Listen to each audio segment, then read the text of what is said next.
ஸ்ரீ குருபியோ நமக. அனைவருக்கும் நமஸ்காரம். இன்று வெள்ளிக்கிழமை நாம் சர்வ மங்களங்களையும் தரவல்ல ஸ்ரீ திரிபுர சுந்தரி சாநித்திய ஸ்தவம் பாராயணம் செய்யலாம். தெய்வீகமான ஸ்ரீ சக்கரத்தில் வீட்டிற்கும் தசமகா வித்யாக்களுள் ஒருவளான ஸ்ரீ திரிபுர சுந்தரி தேவியை போற்றி ஸ்ரீ ஆதிசங்கரர் இயற்றிய அற்புதமான ஸ்தோத்திரம் ஸ்ரீ திரிபுர சுந்தரி சாநித்திய ஸ்தவம். இதில் 16 ஸ்லோகங்கள் உள்ளன. ஒவ்வொரு ஸ்லோகத்தின் முதலெழுத்தும் தேவி திரிபுர சுந்தரியை துதிக்கும் மந்திராட்சரங்கள் கொண்டது.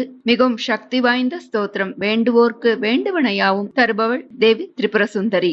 ஆயுள், ஆரோக்கியம் என அஷ்ட ஐஸ்வர்யங்களையும் தரவல்ல, சர்வ மங்களங்களையும் தரவல்ல ஸ்ரீ திரிபுர சுந்தரி சாநித்திய ஸ்தவம் நாம் பாராயணம் செய்யலாம். ஸ்ரீ திரிபுர சுந்தரி சாநித்திய ஸ்தவம். கல்பபாணு சமான பாஸ்வரதாமலோச்சன கோச்சரம் கிம் கிமித்யதி விஸ்மிதே மயி பஷ்யதீஹ சமாகதாம் காலகுந்தல பார நிர்ஜித நீலமேக குலாம் புரஹ சக்ரராஜ நிவாசினீம் திரிபுரேஸ்வரீம் அவலோகயே ஏகதந்த षडाननादिभिरावृतां जगदीश्वरीं येन सां परिपन्थिनीमहमेकभक्तिमदर्चिताम् एकहीनशतेषु जन्मसु सञ्चितात् सुकृतादिमां चक्रराजनिवासिनीं त्रिपुरेश्वरीम् अवलोकये ईदृशीति च वेदकुन्तलवाग्भिरप्यनिरूपिताम् ईशपङ्कजनाभसृष्टिकृदादिवन्द्यपदाम्बुजाम् ईक्षणान्तनिरीक्षणेन मदिष्टदां पुरतोऽधुना चक्रराजनिवासिनीं त्रिपुरेश्वरीम् अवलोकये लक्षणोज्ज्वलहारशोभिपयोदरद्वयकैतवात् लीलयैव दयारसस्रवदुज्ज्वलत् कलशान्वितां लाक्षयाङ्कितपादपातिमिलिन्दसन्ततिमग्रतः चक्रराजनिवासिनीं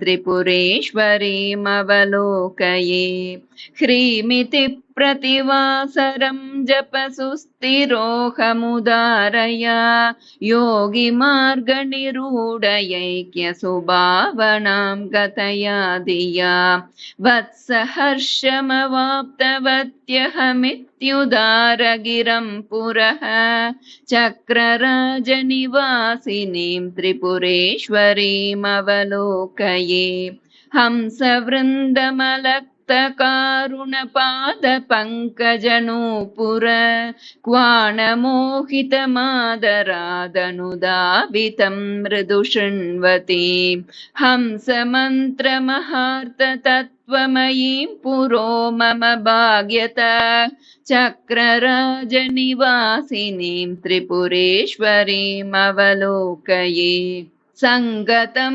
जलमभ्रवृन्दसमुद्भवं धरणीधरात् धारयावहदञ्जसा भ्रममाप्यसैकतनिर्गतम् एवमादिमहेन्द्रजालसुकोविदां पुरतोऽधुना चक्रराजनिवासिनीं त्रिपुरेश्वरीम् अवलोकये कम्बुसुन्दरकन्दरां कचवृन्दनिर्जितवारिदां कण्ठदेशलसत्सु मङ्गलहेमसूत्रविराजितां कादिमन्त्रमुपासतां सकलेष्टदां मम सन्निधौ चक्रराजनिवासिनीं त्रिपुरेश्वरीम् अहमाश्रये हस्तपद्मलसत्रिकण्डसमुद्रिकामहमद्रिजां हस्तिकृत्तिपरीतकार्मुकवल्लरी समचिल्लिकां हर्यजस्तु गुहस्तुत वैभवाम्बव कामिनीं मम भाग्यतः चक्रराजनिवासिनीं त्रिपुरेश्वरीमहमाश्रये। लक्षणोल्लसदङ्गकान्तिजरी निराकृतविद्युतं लास्यलोलसुवर्णकुण्डलमण्डितां जगदम्बिकां लीलया किल सृष्टिपालनकर्षणादिवितन्वतीं चक्रराजनिवासिनीं त्रिपुरेश्वरीमहमाश्रये। ह्रीमिति त्रिपुरामनुस्थिरचेतसा बहुदार्चितां हादिमन्त्रमहाम्बुजातविराजमानसुहंसिकां हेमकुम्भगणस्तनां चललोलमौक्तिकभूषणां चक्रराजनिवासिनीं त्रिपुरेश्वरीमहमाश्रये। सर्वलोकनमस्कृतां जितशर्वरीरमणाननां शरवदेव मनःप्रियां नवयौवनोन्मदगर्वितां सर्वमङ्गलविग्रहां मम पूर्वजन्मतपोबलात् चक्रराजनिवासिनीं त्रिपुरेश्वरीमहमाश्रये। कन्दमूलपलाशिभिर्बहुयोगिभिश्च गवेषितां कुन्दसुन्दरदन्तपङ्क्तिविराजितामपराजितां कन्दमागमवीरुदां सुरसुन्दरीभिरिहागतां चक्रराजनिवासिनीं त्रिपुरेश्वरीमहमाश्रये।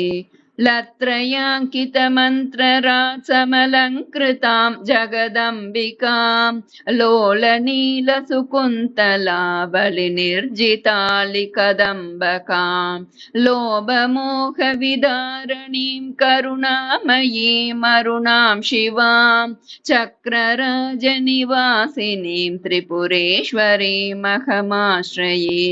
ह्रीं पराख्यमहामनोरधिदेवतां भुवनेश्वरीं हृत्सरोजनिवासिनीं हरवल्लभां बहुरूपिणीं हारकुण्डलनूपुरादिभिरन्वितां पुरतोऽधुना चक्रराजनिवासिनीं त्रिपुरेश्वरीमहमाश्रये।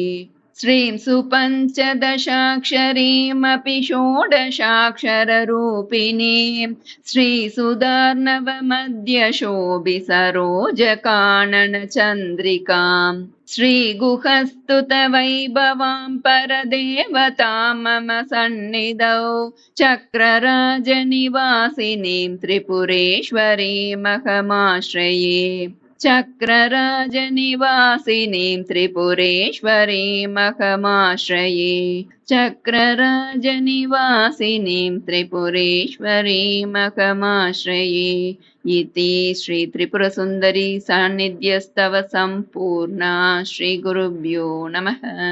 இது மந்திராட்சரங்கள் நிறைந்த சக்தி வாய்ந்ததொரு ஸ்தோத்திரம். உபாசனை செய்பவர்களே மூல மந்திரங்கள் பீஜாட்சரங்கள் சொல்லலாம் என்று இருக்கும் பட்சத்தில் நாம் இது போன்ற மந்திர சக்தி வாய்ந்த ஸ்லோகங்களை சொல்லும் போது அந்தந்த தெய்வங்களுடைய மூல மந்திரங்கள் அதில் அடங்கியுள்ளன. நாம் நம்மையே அறியாமலேயே அந்த மூல மந்திரத்தையும் சேர்த்து ஜபிக்கிறோம். அதனால் இது மிக உயர்ந்த பலனை தரவல்லது. இதை நாம் தினமுமே சொல்லலாம் அல்லது செவ்வாய், வெள்ளி மற்றும் பண்டிகை நாட்களில் சொல்ல சந்தேகமில்லாமல் பலன் நிச்சயம். அனைவரும் இதை பாராயணம் செய்து பலன் பெறுவோம். அடுத்த பதிவில் வேறொரு விஷயத்துடன் சந்திக்கலாம். இதனால் பயன்பெற்றவர்கள் இதை பகிரவும். நல்லதே நடக்கும். நமஸ்காரம்.